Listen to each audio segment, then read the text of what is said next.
Okay, it's working now. I was just in the wrong account somewhere. This meeting's being live. What a surprise. Okay. Hi there. Setting up your meeting for YouTube Live. Okay, let's see what's happening. It says it's now streaming. Okay, are we now live? Hello, everyone. If you are able to hear us, let us know in the chat. We are attempting to come to you live today, and a couple of technical glitches getting in, which I guess is no surprise, given that we're in the eclipse zone and we have Mercury retrograde coming up. So I just want to try and get one different visual. Oh, here we go. There we go. Okay. No, yes. Thank you all for being so patient. Okay. I think we might be set up now to go. So I have my fabulous team member, Steph, here today. Stephanie, do you want to open up and say hey to everybody? Hi, everyone. Happy eclipse. Yes, if that's something we can say.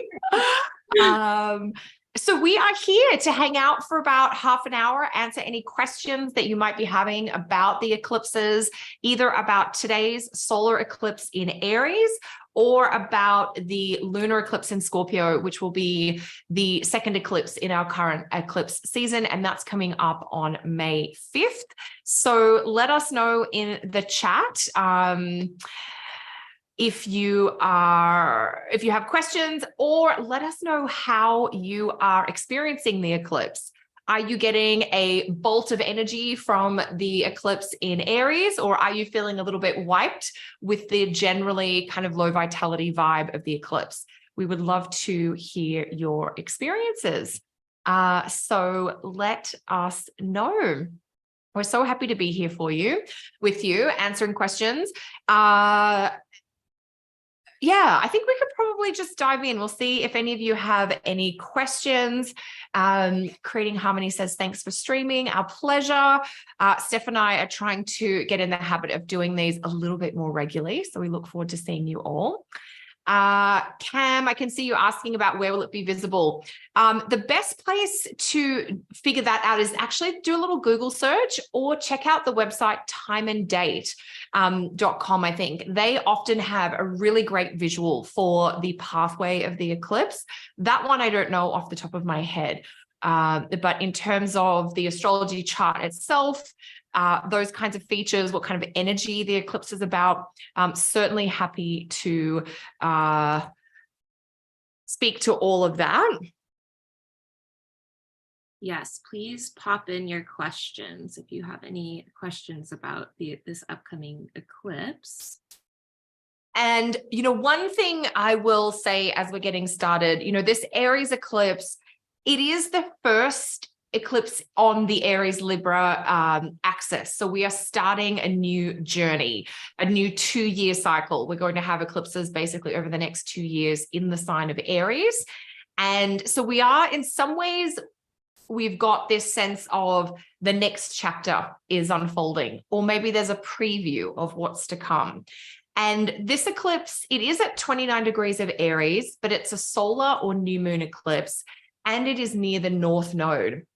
And so one of the ways to get an understanding about the type of energy that an eclipse is going to bring is to connect to, is it a North Node eclipse or a South Node eclipse? So this combination of the eclipse being a solar new moon plus the North Node does give it a little bit of this sort of forward-looking or forward-thinking kind of groundbreaking energy. So there is this sense of like, I want to get into something new.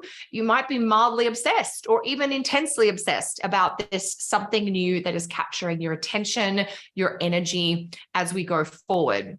So it's not to say that the eclipse is totally a positive thing or totally a negative thing, but there is this sense of wanting to strike out in a new direction that is coming through. So that's one piece or one interpretive statement that I think is important for this particular Aries eclipse.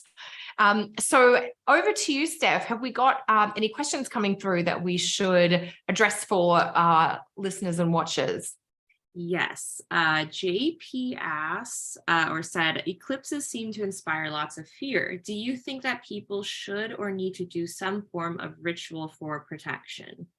Such a good question. Yeah, eclipses is something that, ancient humans have been watching for eons. And the reason that there is that fearful or perhaps slightly negative connotation is that symbolically or perhaps philosophically, the loss of a light, like the sun in the day or the moon at night, was considered to be something that might interfere with life. So light and life were kind of synonymous in ancient philosophy.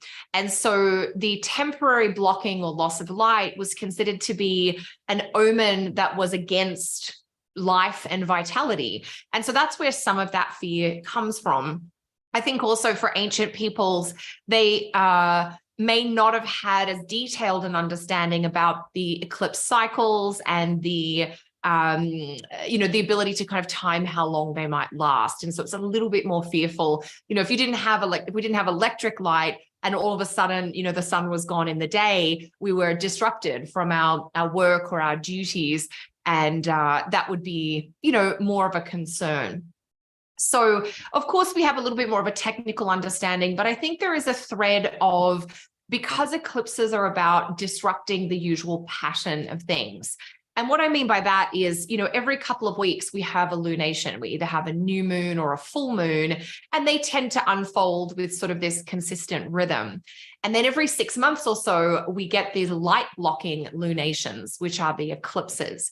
And so that idea of patterns being disrupted is also part of maybe the unpredictable or chaotic nature of an eclipse. So I can see where the fear has come from. In terms of, ritual for protection or that type of thing, I think a really simple thing, I don't think you need to do anything super elaborate, but having an understanding that vitality, energy, and motivation most commonly is quite low in an eclipse, at an eclipse. And so reducing your demands, maybe opting to stay in rather than go out. I know other spiritually oriented practitioners talk about doing a type of fast over the period of the eclipse. So if that's something that is a practice that you're familiar with, for me, for a few hormonal and physiological reasons, fasting isn't a good choice for me. I don't tend to do well if I'm not fed regularly, eclipse season or not. So that's not a choice that I do, but I know other practitioners of a spiritual nature find that can be something. I tend to just like to plan a lot less. And the one slightly ritualistic thing that I really enjoy quite even more than normal through the eclipses is just taking like a salt bath, a cleansing type of bath with some Epsom salts, maybe some sea salt. But it's mostly just about that being in the water, and kind of it's very good for the nervous system, but it also helps to calm energetically, because when we're in eclipse time, things are a little bit more fractured and frazzled. So if that's enough to kind of be considered a ritual, having a intense or a cooling, soothing shower or bath, I think is a really great way to go. But mostly you just want to reduce your output essentially at the time of the eclipse. So that would be my suggestion for that. Great question, JP. Thank you. What shall we look at next, Steph? That was super helpful. And Creating Harmony asked, how is the Cancer Mars ruling? So Mars in Cancer, I'm guessing, ruling it to affect the eclipse. Will it be sleepier than a more active Mars? That's a great question. And I do think Mars in Cancer is the planet to watch for the first eclipse season of 2023. So we've got this solar or new moon eclipse in Aries ruled by Mars in Cancer. And then the lunar eclipse in Scorpio is also going to be ruled by Mars in Cancer, that one coming up in May. So yes, Mars in Cancer is, I don't know if it's sleepier. It's definitely slower and more congested because it's Mars in a water sign. And The other piece about Mars in Cancer that I think is really important, Mars in Cancer has a moody quality. So motivation and energy levels really fluctuate in that kind of ebb and flow tidal way when Mars is in Cancer. So when that's the guiding planet or the ruling planet of the eclipse, we're really getting slightly more extreme fluctuations. So you might have a few hours or a day this week where you're feeling really motivated. And then you might have a few hours or a day or two this week where you feel completely spent, very exhausted. And so that is something I think to keep in mind. You know, Mars is technically in the fall condition, which is a condition of restriction or depletion as well. And so that compounds some of the instability and a little bit of the volatility, particularly with energy, drive, and motivation in this particular eclipse. So that's my technical understanding, and talking to people, you know, yesterday and today as the moon has been moving through Aries, that's definitely been the feeling. But let us know in the chat, are you noticing you're feeling more moody or reactive or sensitive with this Mars in Cancer ruling the Aries eclipse? It's definitely, you know, it's an eclipse in Aries, but what kind of Aries event are we having is very much guided by the Mars placement, which is in Cancer. And so eclipses kind of have a wobbly quality. A planet in detrimental fall has a bit of a wobbly quality. So it's definitely a time where things are perhaps not going to plan. There's sort of changes at the last minute, that type of thing that would really fit with the combination of these two things. So yeah, hopefully that gives you a sense of it. My sense typically with eclipses is that as soon as the moon leaves the eclipsing sign, which is Aries in this instance, things start to normalize or stabilize. So in this instance, because the eclipse is at 29 Aries, within about 2 hours of the eclipse happening, the moon is going to go into Taurus and things will start to calm down. So this is one of those eclipses where the buildup might be a little bit worse than the after effects. So that's a few thoughts there. Let us know where to go next, Steph. I know there's some great questions coming through. Yeah, just this one I thought was pretty interesting in terms of know thyself and you'll know the world. I love these names. Mentioned how Jupiter will be moving into Taurus in May, and will that reinforce this degree when there will be a T-square with Jupiter, Mars, Pluto? I'm not 100% sure I understand the question, but probably you might be able to pick that up. Let's have a little. Yes. So Jupiter coming into Taurus, May 16. With transiting Jupiter going over the eclipse degree of 29 Aries.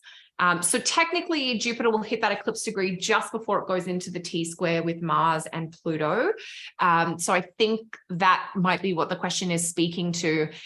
Typically in the training or understanding I have of watching for things to trigger eclipse degrees, I've always been taught to look for Mars triggering the eclipse degree. So if we had Mars in the next few months hitting 29 Aries, that would be significant. We're not going to have that in the next little while because Mars is just in a different part of the zodiac. That said, the configuration in May with transiting Jupiter at 0 Taurus, transiting Mars at 0 Leo, and Pluto newly kind of connecting to 0 Aquarius, that is a very important configuration in the astrology of May. And so for more on that, I would encourage you to check out my monthly astrology guide membership, where I'm already starting to prep resources for members on that. So that would be where you could get more on that piece.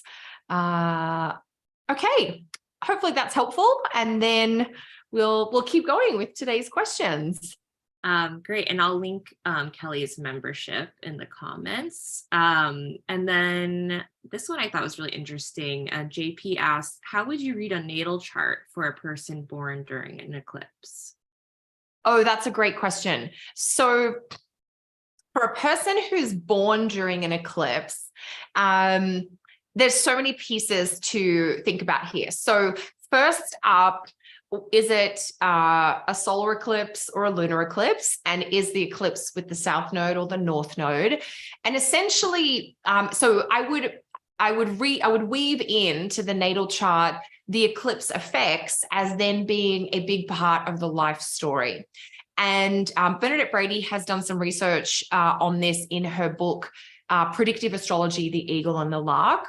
And so that can be a really interesting one, if you want to go even deeper. So a North Node eclipse tends to have this sort of insatiable drive or this hunger where we can overdo things. And sometimes that leads the person to work really hard or to practice to an extreme level that helps them develop a skill that they can become very good at. But it can also mean they might struggle with regulation or self-containment, because they tend, North Node eclipse events or even North Node aspects in the birth chart tend to overdo things. If it's a South Node eclipse, we're going to have a deeply spiritual quality, but we also might have some cautions about physical health and vitality, because the South Node can be a little bit depleting at a physical or a health level.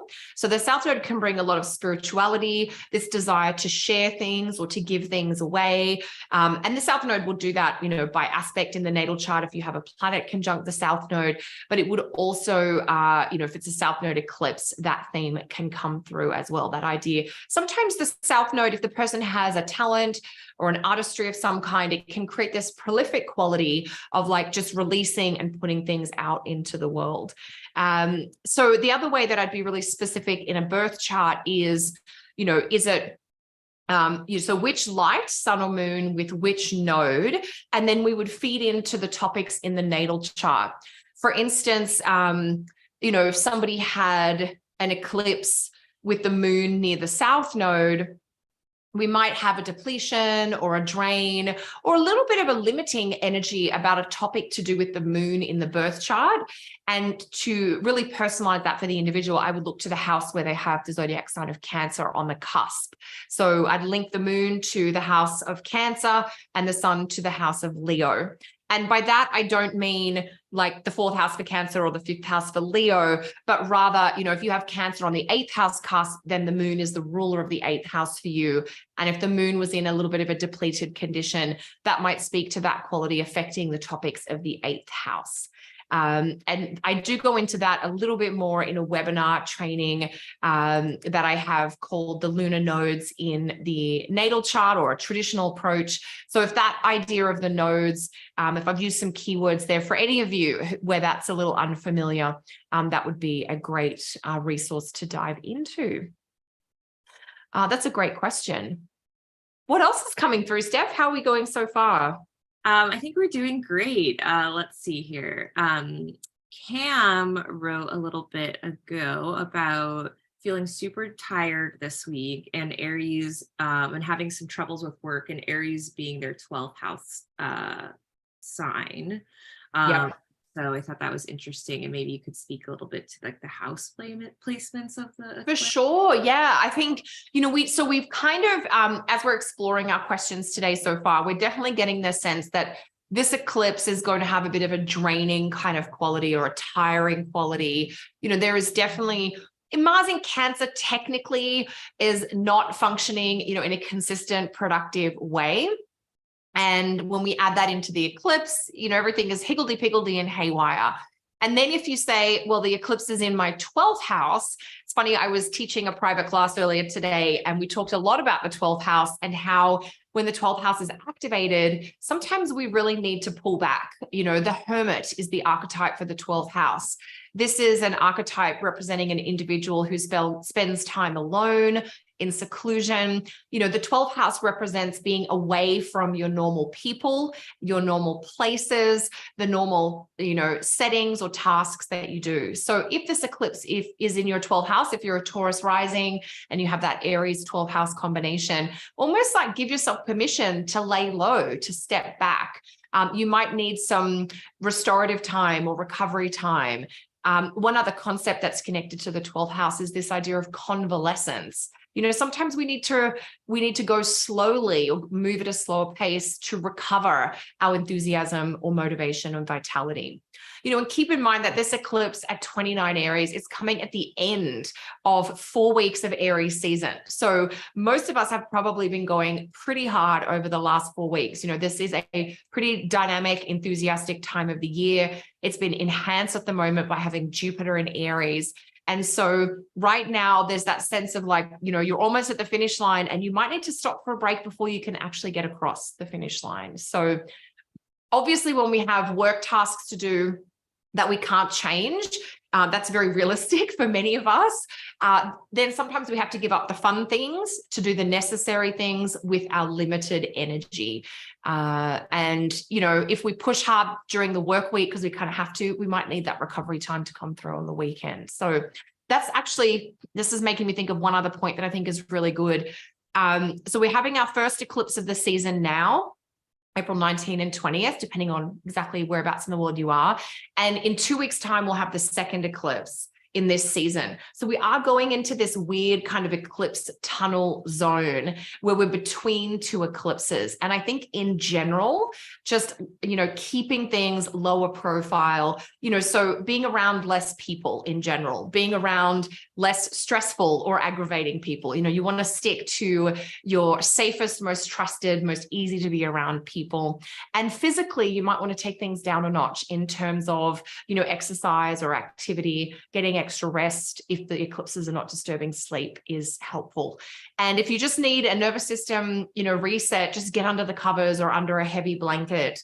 Don't let yourself get too cold and don't let yourself get too hungry. I think if we all pretend we're a 2-year-old child and we keep the snacks and the fluids going and we keep the warm layers on, we're going to go a long way to helping reduce some of the frustration. And, this is a Mars eclipse with Mars a little bit spiky in Cancer. So there is a sharpness there. Anyway, I kind of went on a tangent. So hopefully that's given a few helpful thoughts and ideas.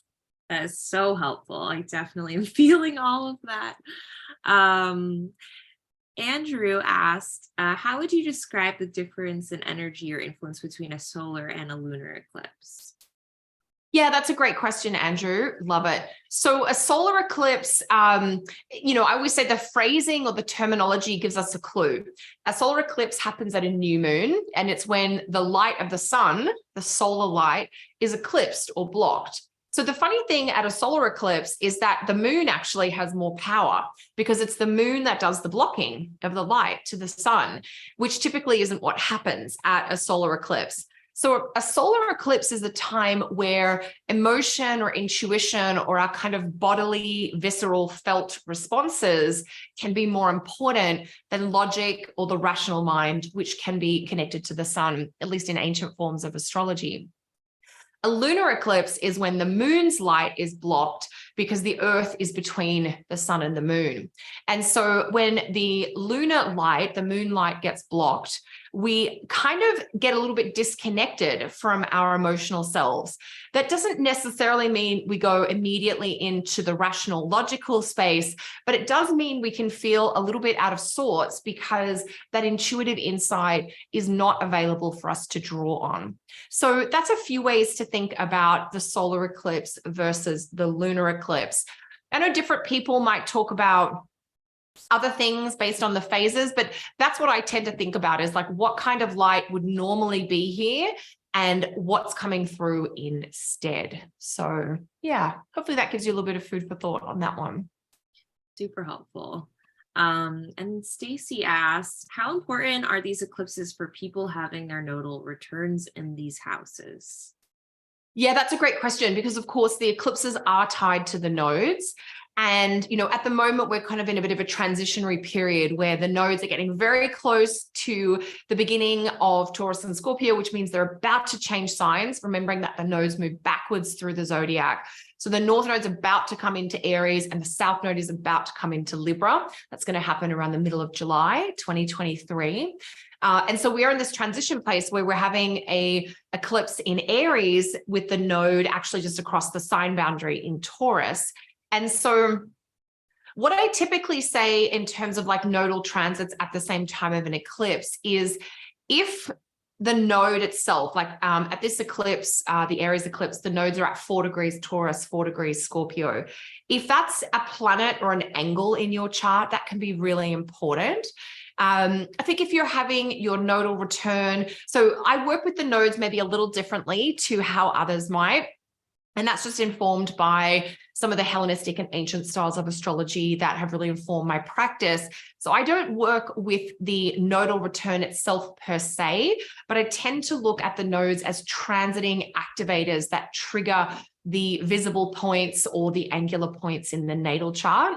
So I may not be able to go into as much detail as you might like, Stacey, on the nodal return. But I think, you know, if you're having the transiting nodes in Taurus and Scorpio and we're having an eclipse there, it's reinforcing that longer nodal transit.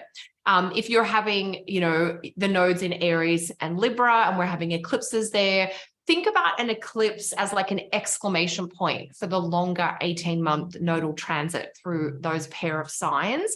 And that can bring some of those themes that you've been working on for some months to the fore, to the surface. Like it brings it out in the open or brings it to a tension point or a breakthrough point. So that would be a few ways that you could dive into that material.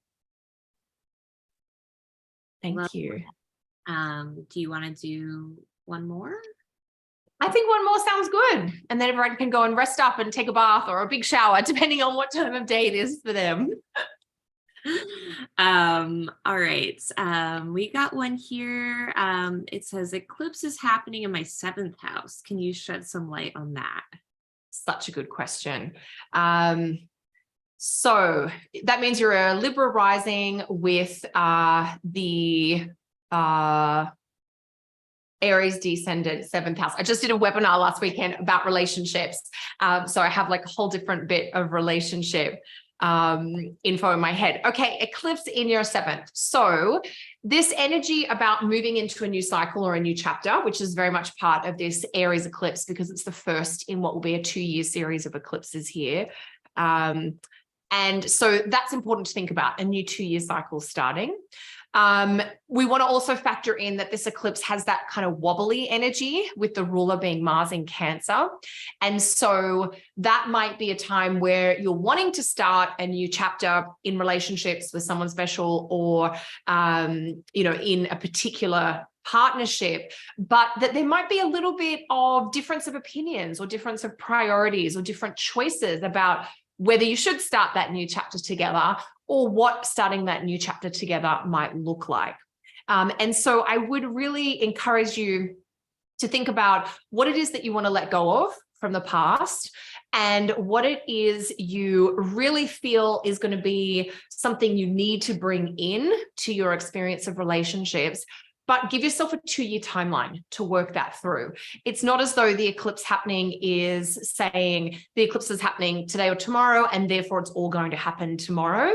When we remember that the eclipses are tied to that transit of the nodes, then we have a little bit longer to bring the material through.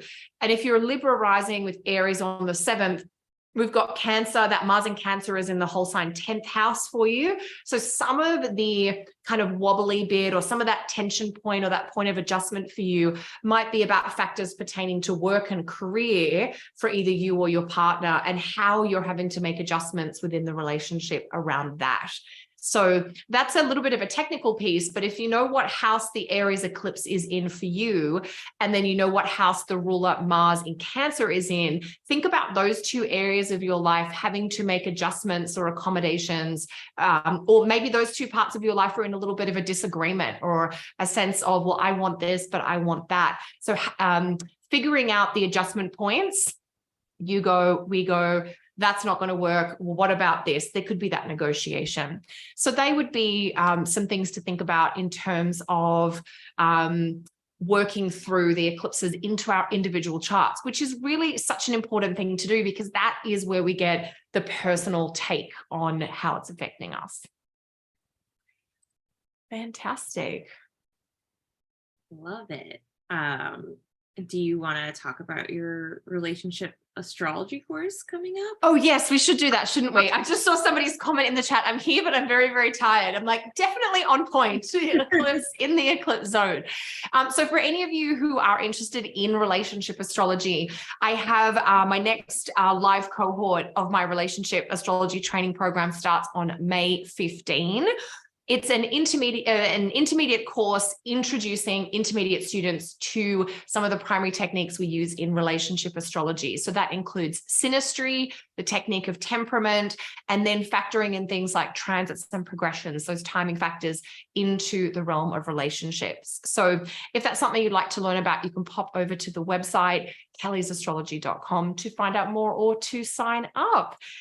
So thank you, Steph, for being here today to manage everything. And thank you to everyone who joined us. It's been so fun to spend some time with you. Oh, and I just see that question about the 7th was Jay, whose name I recognize as a past student. So lovely to see you here, Jay. And I wish you all just kind of safe, calm vibes as we go through this eclipse over the next little while. And we do have another YouTube live scheduled for a little later in May, where we're going to talk about Saturn in Pisces. So if that's of interest to you, Steph and I would love to see you then. Thanks, everyone. And thanks for being here, Steph. Yeah, of course. Thank you. Have a good Bye one. for now, everyone.